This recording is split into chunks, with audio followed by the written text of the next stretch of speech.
क्या आप जानते हैं सबसे बड़ा अन्याय किसी को सजा देना नहीं है, बल्कि उसे गलत जगह पर लाकर खड़ा कर देना होता। जैसे गलत जगह पर लगाया हुआ हीरा भी पत्थर ही समझा जाता है, उसी तरह अगर हम किसी को भी गलत जगह पर खड़े कर देते हैं तो वह उसे सजा देने से भी ज्यादा माना जाता है। नमस्कार, मेरा नाम राजीव आर वासुदेवा है। संडे संस्कार यूट्यूब चैनल से यहाँ जीवन को छू देने वाली कहानियां रविवार की शांति में दिल से सुनी जाती हैं और पूरे सप्ताह जीने की सही राह दिखाती हैं। कहानियां जो सोच जगाएं, संवेदनाएं बढ़ाएं और मन को संस्कारों से जोड़ें। राजा हुकम सिंह का राज्य अत्यंत समृद्ध राज्य था। दूर दूर से वहां पर व्यापारी आते थे व्यापार करने के लिए। एक तरीका था कि जिसको भी व्यापार करना होता था वो राजा के पास जाता था अनुमति मांगने के लिए। अनुमति मांगने के बाद उसे कुछ विवरण देने पड़ते थे, कुछ वित्तीय स्थिति बतानी पड़ती थी। उसकी सब जांच के बाद राजा जो है वो अनुमति देता। होशियार सिंह एक बहुत ही अनुभवी और बुद्धिमान व्यापारी था, जिसे व्यापार करने के लिए जो अनुमति प्राप्त करने के तरीके हैं और जो आवश्यक शर्तें हैं उसके बारे में भरपूर जानकारी थी। होशियार सिंह ने व्यापार की अनुमति प्राप्त करने के लिए राजा से संपर्क किया और सभी आवश्यकताओं को पूरा करने के बाद व्यापार की अनुमति का अनुरोध किया। व्यापारी ने राजा को 4 जानवर भी उपहार में भेंट दिए, जिनमें एक गाय, एक कुत्ता, एक घोड़ा और एक हाथी शामिल थे। व्यापारी ने समझाया कि कुत्ता जो है वो रखवाली के लिए उपयोगी है, उसे दिखाया कि यह कैसे काम करता है। फिर उसने घोड़े की गति के बारे में बताया, उसे आसानी से और जल्दी से चलाने के तरीके के बारे में बताया। इसके बाद व्यापारी ने उसे घोड़े को चलाकर दिखाया किस तरह वो तेजी से दौड़ता है। उसने राजा को बताया कि घोड़ा यहां से वहां तेजी से दौड़ेगा और जो भी आपको संदेश एक जगह से दूसरी जगह पहुंचाना है या आसानी से पहुंचा सकते। फिर उसने हाथी के बारे में विस्तार से बताया कि इसके ऊपर बैठकर हम युद्ध में जा सकते हैं और इसकी ऊंचाई के कारण उस पर बैठा व्यक्ति दुश्मनों की परिधि से दूर रहता है और सुरक्षित रहता है। साथ ही ये जो हाथी है, इसके सामने जो भी दुश्मन आता है उसको अपने पैरों तले कुचल दे। फिर व्यापारी ने गाय के बारे में बताया, ये गाय है, ये बहुत ही स्वादिष्ट दूध देती है, बहुत ही मीठा रहता है, बहुत ही पौष्टिक रहता है। व्यापारी ने राजा को कहा कि ये आपकी सारी जो भी दिन भर की थकान है उसको दूर कर दे। व्यापारी ने जो गाय है उसको दुहा और उसका जो दूध है वो राजा को पिलाया। राजा दूध पीकर बहुत प्रसन्न हुआ, उसे बहुत अच्छा लगा। उसने ऐसा पेय पदार्थ पहले कभी पिया ही नहीं था। गाय का दूध पीने से उसकी सारी थकान भी दूर हो गई और वो अपने आप को तरोताजा महसूस कर रहे। अंत में व्यापारी ने चारों जानवरों को क्या भोजन दिया जाता है, कैसे उनको रखा जाता है, उसकी विस्तृत जानकारी दी। राजा ने व्यापारी होशियार सिंह से खुश होकर उसको व्यापार की अनुमति दे दी, जिसके बाद व्यापारी वहां से चला गया। कुछ दिनों बाद न्याय करते करते राजा हुक्म सिंह काफी थक गए, तो उन्हें वो अमृत तुल्य पेय का ध्यान आया, उसकी याद आई। राजा ने मंत्री वजीर चंद से कहा कि जो व्यापारी ने वो एक जानवर दिया था जिसे वो गाय कह रहा था, उसका दूध उसने पिलाया था, तो वो दूध आप मेरे को लाकर पिलाओ। मंत्री ने कहा, साहब वो जो व्यापारी था होशियार सिंह बहुत ही होशियार निकला, हमें चूना लगा के चला गया। उसका कोई भी जानवर किसी भी काम का नहीं है, पता नहीं उसने कैसे हमें ठग लिया। राजा हुक्मचंद को बहुत ही गुस्सा आया। उसने कहा कि ये मुझ राजा के साथ इसने इतनी बदतमीजी की। उसने वजीर से कहा कैसे भी ढूंढकर 24 घंटे के अंदर अंदर उस व्यापारी को ढूंढ कर लाओ और उसे मेरे सामने पेश करो, ताकि मैं उसे कड़ी से कड़ी सजा दे सकूं। यदि नहीं ढूंढ के ला सके तो फिर तुम्हें भी सजा के लिए तैयार रहना है।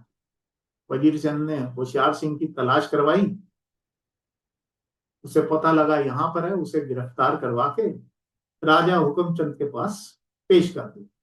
राजा हुक्मचंद ने उसकी कोई बात सुनी नहीं और उसकी सारी संपत्ति जो है उसने कमाई थी वो जब्त कर ली और आदेश दे दिया कि इसे फांसी पर चढ़ाए।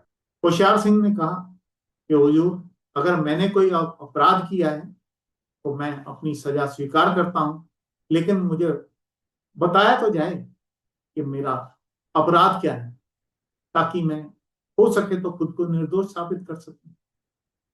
राजा ने कहा, तुमने हमें मूर्ख बनाया है, क्योंकि वो जो चारों जानवर देखे गए हो वो किसी भी काम के नहीं। व्यापारी ने पूछा, यह आरोप क्यों लगाया जा रहा है कि चारों जानवर बेकार हैं? मैंने तो उनका आपको आपके सामने ही कैसे उनसे काम लेना है वो बताया था। खैर, जिस व्यक्ति ने कहा है आपको कि ये चारों जानवर बेकार हैं, मैं उससे बात करना चाहता हूं, उससे पूछना चाहता हूं।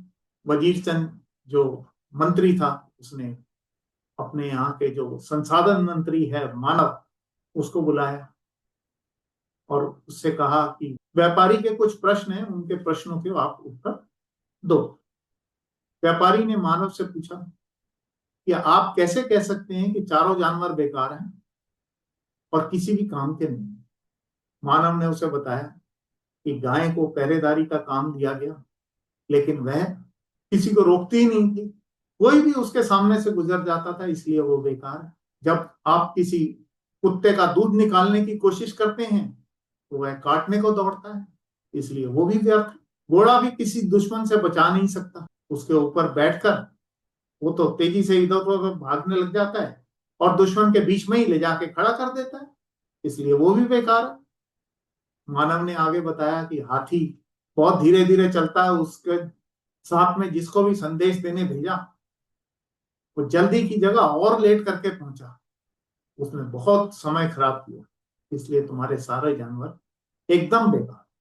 यह सुनकर होशियार सिंह स्तब्ध रह गया और उसने राजा से कहा कि हमारे आपके संसाधन मंत्री मानव ने जो जानवरों की क्षमता थी उसके अनुसार काम नहीं किया और जानवरों को बेकार साबित करके उन्हें निष्फल घोषित कर दिया। जबकि होशियार सिंह ने राजा से खुद कहा था कि उसके पास गाय से दूध, कुत्ते से रखवाली, घोड़े से घुड़सवारी और तेज गति का काम, जबकि हाथी से युद्ध में अपनी रक्षा करने की प्रतिभा है।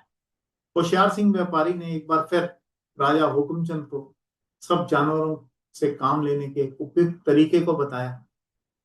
उसने राजा के सामने ही दोबारा दूध निकालकर राजा को पिलाया, उसने हाथी से काम लेना सिखाया, उसने फिर घोड़े से किस तरह से तेज दौड़ा जाता है वो करके दिखाया और कुत्ते से उसने रखवाली करके राजा को दिखाई। तब राजा को एहसास हुआ कि मंत्री जो संसाधन मंत्री है मानव, उसने जानवरों से उचित काम नहीं लिया था और उनके प्रदर्शन पर संदेह करने के बाद उन्हें त्याग दिया था।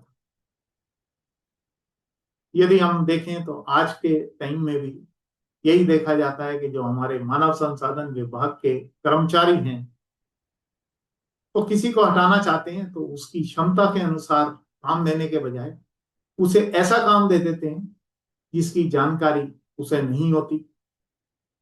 जब किसी काम की जानकारी ही नहीं है, प्रदर्शन तो खराब होगा ही और उसके बाद उसके प्रदर्शन पर सवाल उठाकर उसे अयोग्य घोषित कर दिया।